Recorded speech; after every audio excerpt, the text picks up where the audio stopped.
Good morning. Appreciate the opportunity to be here. This is my second year. I got to present last year and really enjoyed it, so I appreciate the opportunity to come back.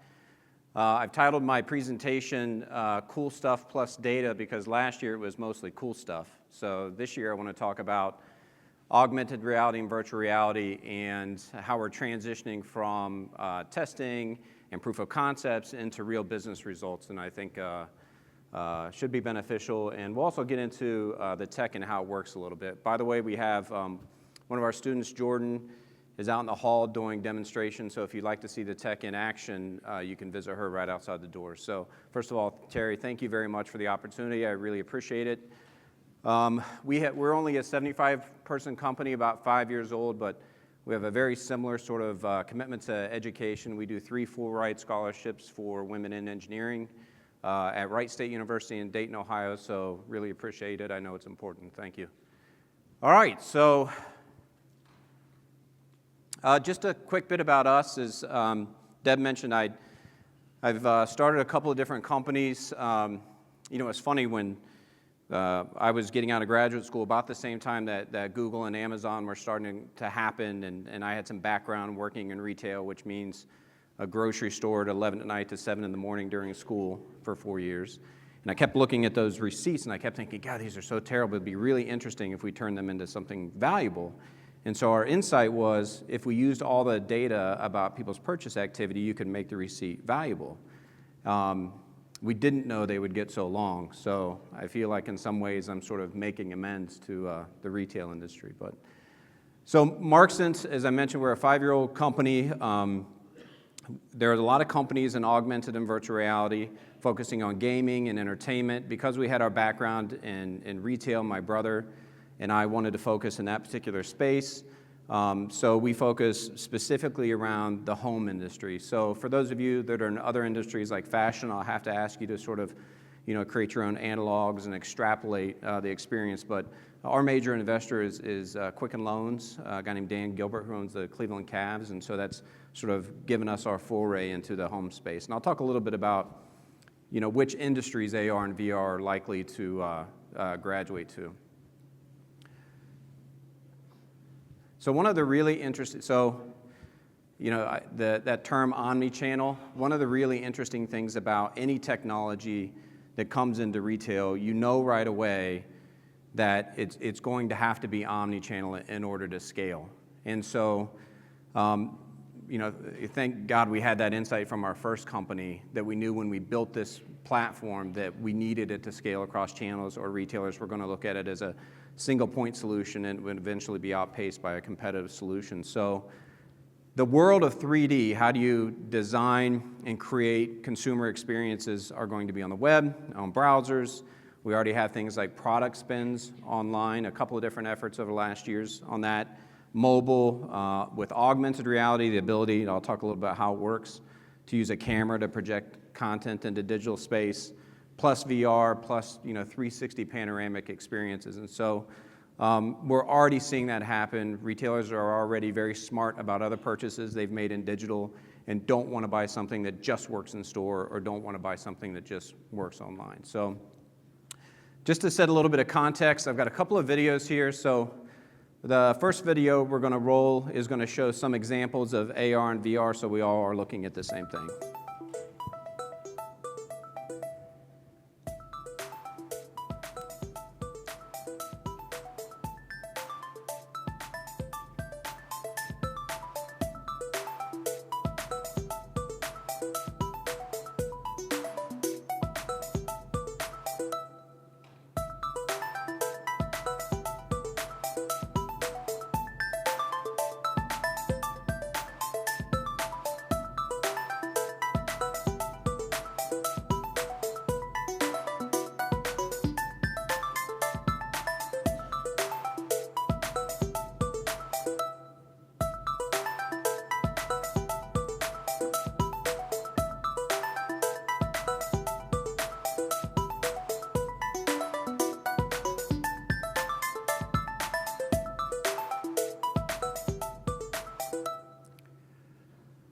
So augmented reality, so how is that working? So I'll give you a little bit of insight to how the technology works. So if you look at the back of your phone or your iPad, you have right now likely one camera on the back of that device.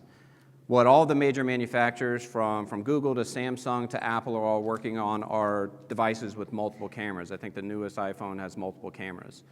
In addition to multiple cameras, you can also put things like infrared readers and lasers. And the reason you do that is it works just like the human eye. If you only have one camera on the back of the device, you can't read depth.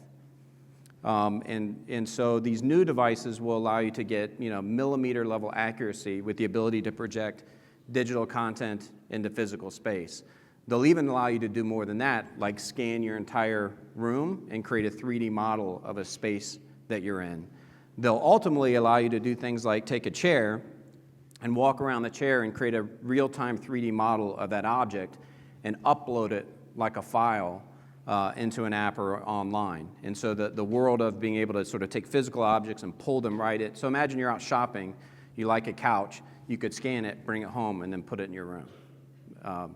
That's not only coming, it's actually already very close to being here. So today, so what you just saw there is a technology that allows you to place that couch in physical space using a single camera.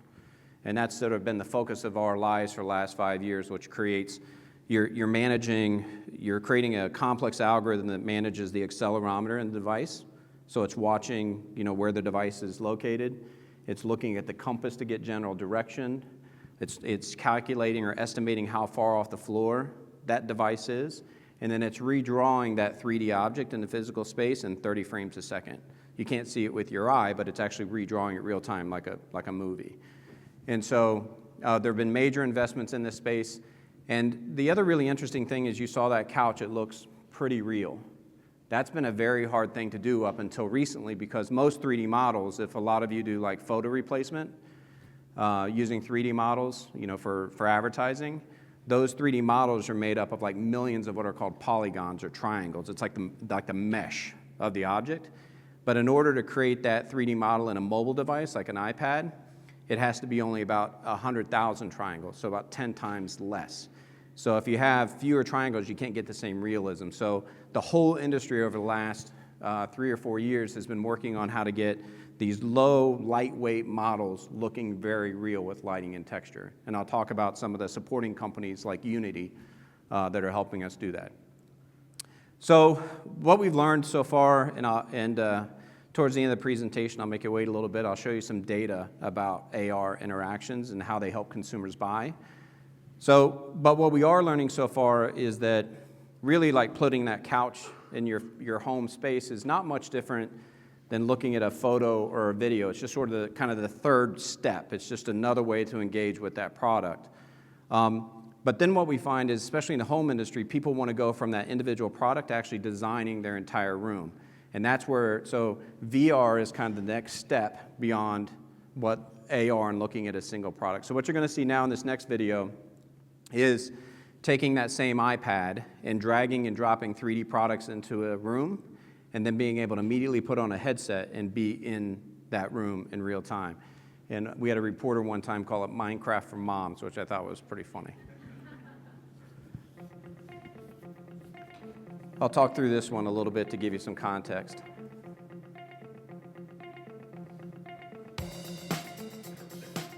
So she's going to draw the dimensions of her room with their finger,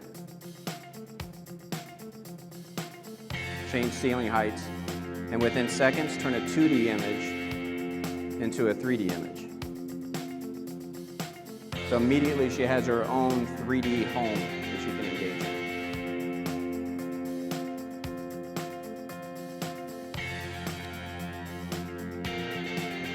Then you have all this inventory that's all housed in the cloud, which she can download and then just drag and drop those 3D objects into a scene.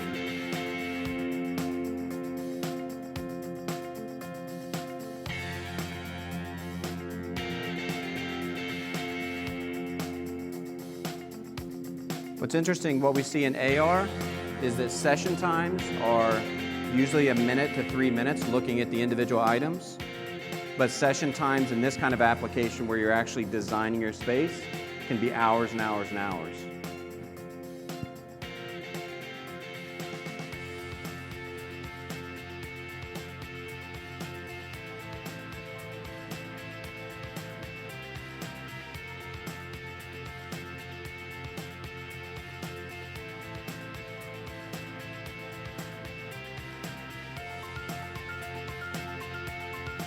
And now that she's done designing her room, it's hooked up to a headset. This is a HTC Vive.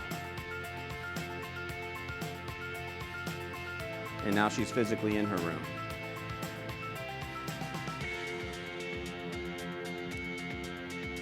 And she has a little control device you'll see there where she can navigate the space itself.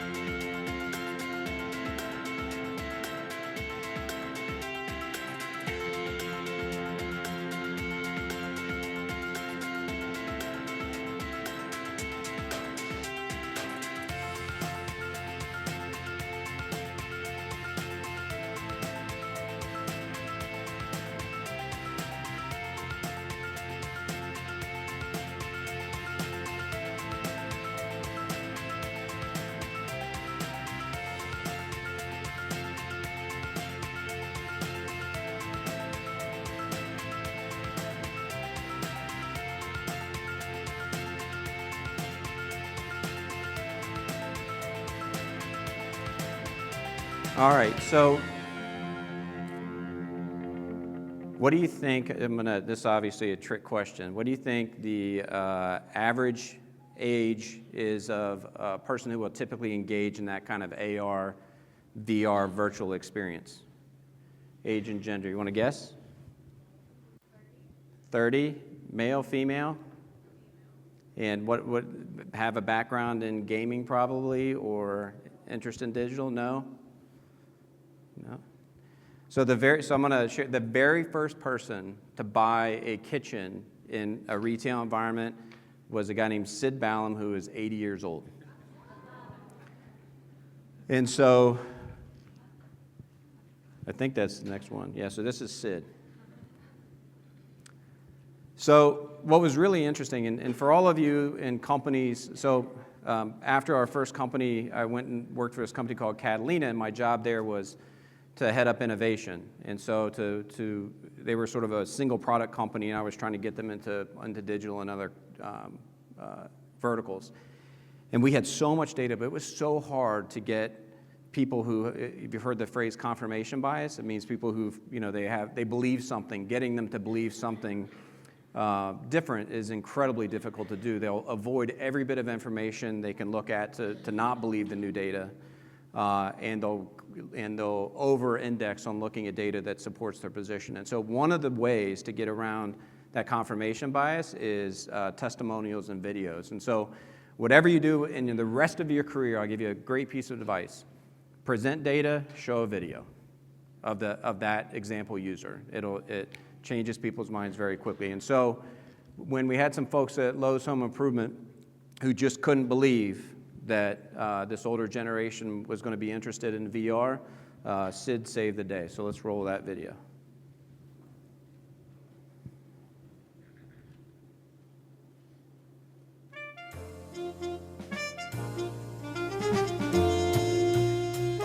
Hi, Sid Ballum. Hello. Hi. So what's it like to be a groundbreaking technological pioneer? I think it's fascinating just to watch what's from something from birth. So were you into science fiction as a kid? I watched Twilight Zone, Outer Limits, and those shows. In black and white, right? Yes, color wasn't invented yet. What drew you to science fiction? The stories, the way that they were presented, the characters, creatures, and situations that they were in. So did you ever imagine that, people would be walking around with supercomputers in their pockets? No. No? No. So when did you get your first cell phone? I believe it was around 2004 or 5, something like that. Just curious, Sid, do you have a Netflix account? I do now. We have one. We got that about a year or so ago. Do you have a Facebook? I do, but I don't really care for Facebook. Do you Snapchat with the kids? No. Sid, tell me about your Hollow Room experience. We went through the demo that they had there. Absolutely fascinating. Just super duper great. Yeah, why was it so good? You could see the finished product. You say, I'd like to see a stainless steel refrigerator, and they put it right there and you're looking at it. I can look at the picture in the catalog or online and, yeah, okay. So, how do you feel about what you've bought? Like, how do you feel about your new kitchen? This is what we saw in Holland. This is what we bought. It's what we like. We love it. Thanks for sitting down with us.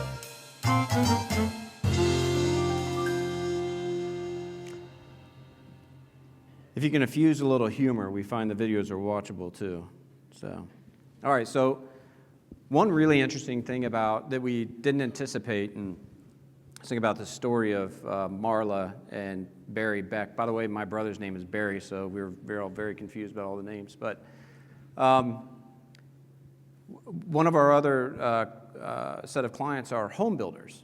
And so they actually have the same challenge that retailers have, which is most of them have these like model homes, or they call them sales centers in a community. If you've bought a home, you've gone into these sales centers. They show you the different textures and finishes and walk you around and then try to get you to go under contract. Well, one of the shortcomings is, so they have the same need for a VR experience because the kitchen in particular is a very important category for home builders, but they may have 40 different kitchens that you could choose from, but they can only show you the one. So it's really the exact same kind of use case. But what we didn't anticipate is the home builders started asking when we showed them demos of our retailer solutions, they said, can we borrow that furniture to put in our virtual home so we could outfit, the living room or the dining room with different furniture and different styles? And so that was sort of like, oh, geez, we hadn't even thought about that opportunity. So we're now working in these like content partner relationships. And I think for retailers, obviously if you're in a furniture or home goods space, somebody who's buying a new home is like the best lead you could possibly get. And so the takeaway from that is I think as you move into these AR and VR industries and you think about these 3D models that are being created, that they're going to have a life well beyond the solution that you're thinking of to help your customer through the purchase journey. And I think that's actually one of the most exciting parts of where the 3D space is going to go. So the other thing that I see emerging, we've had a lot of discussion about retail formats. So this is a company called Made, Made.com. They have a couple of what they call brand beacon stores. This one's in London, I believe, but it's a completely different reimagination of what retail looks like. It's very comfortable. It's staffed by one person, typically. There's no point of sale. The only way you can buy products is through e-commerce, so they have computers set up that you could use or bring in your own. That wall is nothing but fabric samples. So you open up a door, reach in, pull out a fabric sample, and then they have samples of the furniture just sort of like in a showroom experience. And so what I think you're going to see is using with AR and VR and then store formats like this, you can sort of combine the showroom with the ability to have all the inventory available to you. And so I think there's this convergence already happening for sort of showroom e-commerce combinations, and I think AR and VR will help accelerate that. So if I'm a retailer, I'm definitely starting to look at these type of formats. So this is the very first product ever purchased in augmented reality in 2012, and it's a company called Azek, which is a decking company. And so that's the virtual deck on the left and the final real deck on the right. So this company, they would go out, a consultant, like a contractor would come to your house, come to your backyard, and they would have like a physical sample of a board and like brochures, and they would draw on pieces of paper to try to get you to buy the deck. And so here they could build it like Minecraft and put the deck right there on the back of your house and let you see it. So they've got 5,000 people now doing this in the field. What we learned through this experience, so we had done shoes and we had done fashion and we had done toys, and what we learned for our business, and I think the industry as a whole, is that for AR and VR to work, it's got to be a pretty high consideration purchase. And it has to have some sort of composition element. So you can put different colors of decking and railing and infills and lighting, and you're going to spend $50,000 on this product. So, or your kitchen or your bathroom or your living room. We've not, as much as we've done like shoes and fashion, we have not been able to drive an ROI there yet. And it's a combination of a couple of things. One is the cost of creating a 3D model. Like this inventory is sort of semi-permanent. They add a new line each year, but for the most part, it's, their products live 5 years. So as you create 3D models for this industry, or kind of like kitchens and living rooms and bathrooms, same sort of thing, this sort of semi-permanent inventory. Where with fashion, shoes turn over too quickly, and it might cost $1,000 to create a 3D model of a shoe. And so, but as the technology for 3D modeling advances and that cost comes down, I think it'll start to get into kind of that longer tail or other verticals in the marketplace. But if you're making an investment, I think you can safely invest in these high consideration categories, and sort of lower cost purchases is probably a couple years out, which we'll talk about some timing here in a bit. So this is kind of continuing the theme of 3D models. So if I wanted to create a 3D model of that speaker today, historically the way you do it is it's like sculpting, just like an artist would. You take a block of material and sort of sculpt out the shape, and then you add like textures and finishes. And so to do this, a accomplished 3D modeler might take them a half a day to create a really high quality 3D model. Half a day, $30 an hour, that doesn't work if you have to do hundreds of these. And so the next wave of technologies, this is called what you see here in the picture looks like a soccer ball with cameras all over it. It's called a blue light scanner. And so that blue light scanner would allow me to take this podium and walk around it like this in about 10 seconds, and I'll have a geometry that I can upload into a database. And so now all of a sudden I can take, especially like really organic shapes, the cost of 3D modeling is starting to really come down. You still have things like textures and finishes and lighting that you have to add on top of it, but that kind of technology, this blue light scanning, if all of a sudden is making high volume, high quality 3D models possible. And eventually that same tech, will get into cameras as well. You'll be able to do it right from your camera. But today that's what that looks like.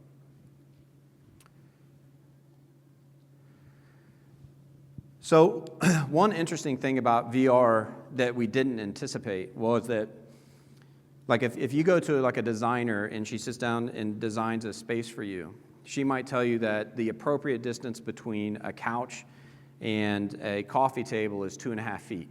That's typically the right size. But if you go in the furniture industry and a lot of different home good industries, returns are a major cost of business, especially e-commerce where you don't get a chance to touch the product first. And so what we've been learning is that there's this sort of space that you might recommend, and then there's like the feel of it. And so when you get into VR, the fact that you can actually walk between the virtual couch and the virtual coffee table gives you a sense of what it feels like to you and what you're comfortable with. And so we're starting to see a pretty big impact on returns, upwards of 5 times less than a non-VR purchase, because customers get to actually be in their space and feel the distances. It's still very early, and we've got a lot more to learn, but that's a very exciting development. I want to talk about play a little bit. So I'll go back to that home builder.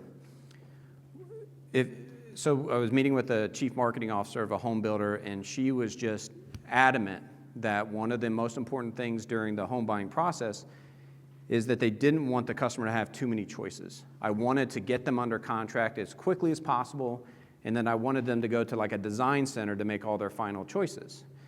And if you think of, and it was so frustrating, they kept bringing like Pinterest pictures in and tearing pages out of catalogs, and they just wouldn't get under contract. I just, don't worry about that, make those purchases at the design. And you think about that, how frustrating that would be as a consumer. And so effectively what she was doing is limiting the play time. And if you think about it, you might make 2, maybe 3 home purchases in your whole life, and it's fun.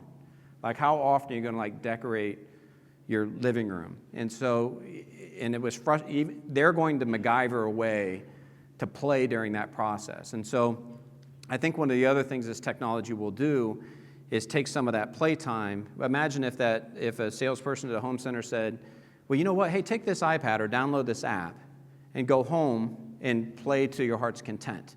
And meanwhile, you're picking up all the data and interest of that consumer. They get to feel good about the process. And I can tell you what, as soon as you hand the iPad to a consumer and they drag and drop that first product, their likelihood of buy and their ownership over it, quadruples.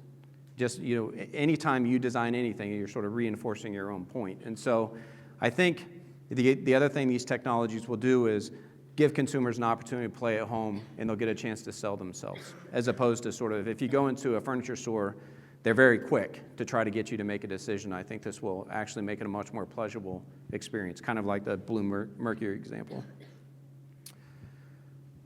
And that goes to, we've kind of developed these, what we call the 3 C's in our business of like a really good AR, VR consumer experience. And it's control, competency, and community.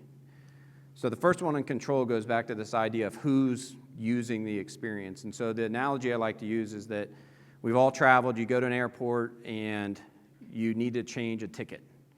And the person behind the counter is changing your ticket and they're typing away and sort of grunting and moaning and you have no idea what's going on. You're just looking at the back of the computer. That's like one of the most infuriating experiences because you have no control, right? You have no information, you feel helpless.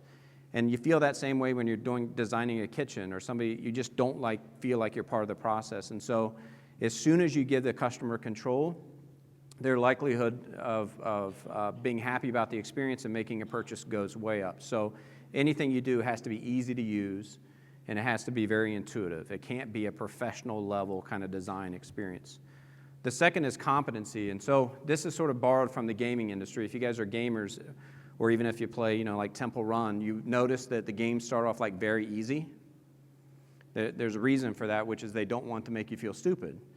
Because we all avoid instances in life that make us feel stupid. And so if you can give them make it super easy, give them a very easy palette to use, make the first step super easy, and they'll gain confidence to go into the next stage. And so make them feel smart, congratulate them on each step, and make them feel competent, and they'll continue to engage. And the third one is community, which means as soon as they create something, give them a tool to share it and get positive, social reinforcement. Those are the 3 things that we find are the most important variables in a successful experience. So if you've not heard of Unity, there's a company called Unity and another company called Unreal. And they are the game engine. So World of Warcraft, all these big games, texture, lighting, characters, realism, gravity, particle effects. These are the guys that are creating, they're kind of like the Microsoft Office of the gaming industry. And they're making huge advancements in lighting and textures and finishes.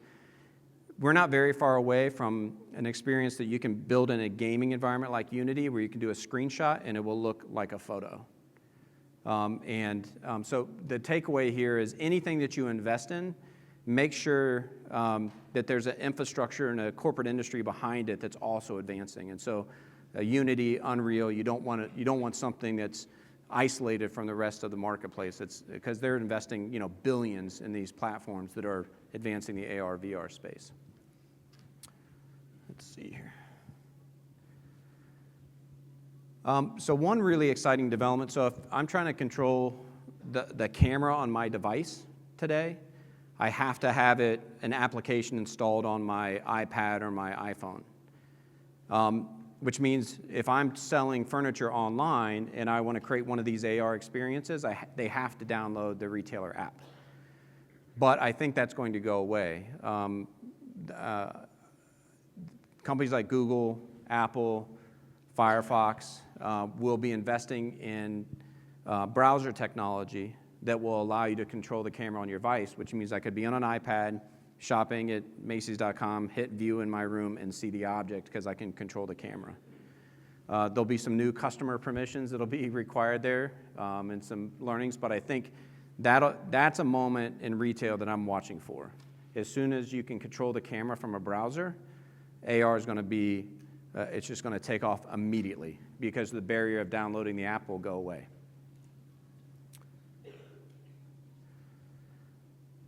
The other thing that's happening is that maps will become kind of a marketplace as well. So one of the things we're doing with our investors at Quicken Loans is, you saw in that video where she was defining her space and creating a 3D model. One of the things you do when you buy a home is an appraiser will come in and create dimensions of your house. What if you could just type in your address and a 3D model of your home just popped up?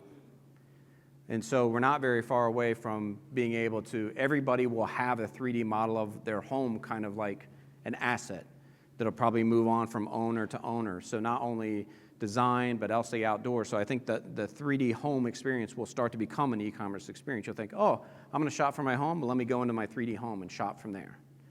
And I think you'll start to see things like from Google Maps where you search for your address, and right next to your home, there'll be a little icon that says 3D. You'll tap it, and a 3D model of your home will pop up.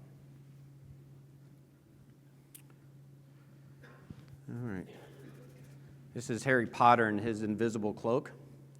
So one of the really cool technologies, one of the real big limitations of this space is I can put a 3D model of an object in your house, but what if you already have a couch or a chair in that space? You don't want to have to move it.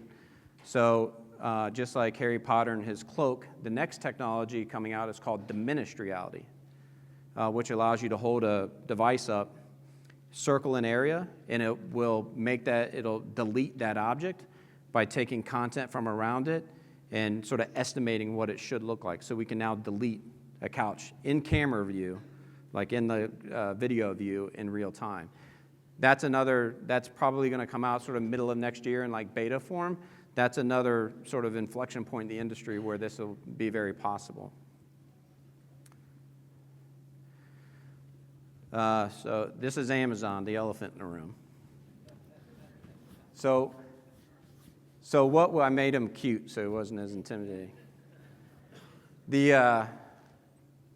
Amazon's kind of an interesting question. So I can make an argument that in some ways AR and VR has a great opportunity to strengthen the physical retail position. So for instance, being able to have a virtual reality headset in the store is very experienced. Most people are not going to have one at home. But if they design a room or a space at home, you could say, come into the store and use our technology and we can show it to you in full scale.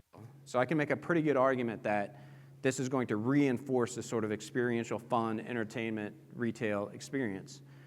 I can make another argument that the fact that I can see the furniture in my home gives Amazon an opportunity to get into categories that have been somewhat internet-proof to date.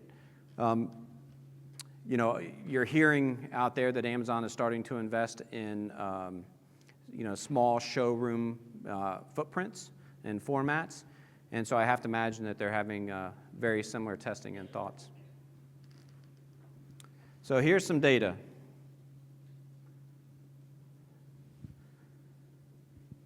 If Marla and Barry know this too, getting to a point your company kind of goes through, testing, a first consumer, does it work, version 0 to 1 bugs, consumer experience, in-store testing, getting internet, really simple things. To get to kind of a ROI takes quite some time, and we're just now entering that into the AR, VR space. And so here's what we're seeing. If you use AR product visualization, you'll spend 4 times longer with the product than you will with videos and photos, which is intuitive. And we see about a 30% increase in lead generation using AR and about a 6 to 1 ROI. On the VR side, we see about 15% of customers that go in a store will engage. The average transaction is about 30% higher than a non-VR transaction. I think that goes back to consumers spending more time with the product and getting the opportunity to sort of control the experience at about a 10 to 1 ROI. So this is some of the first real data of real retail ROI in the AR, VR space.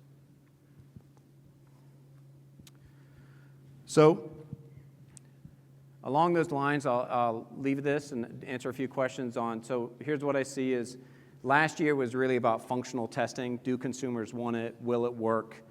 Is it high enough quality? Can you communicate 3D models? This year, we're moving into smaller pilot tests, so anywhere from 5 to 25 stores at a time where we're starting to assess ROI. Companies are starting to plan around, what staffing do I need internally? How do I roll it out? How much space in the store is it going to take? How do I advertise? How much internet bandwidth it's going to take? How do I train employees? All those sort of operational elements that are coming along with the ROI metrics. 2018, we'll see our first nationwide or multinational rollout of this technology in probably 3 to 5 retailers.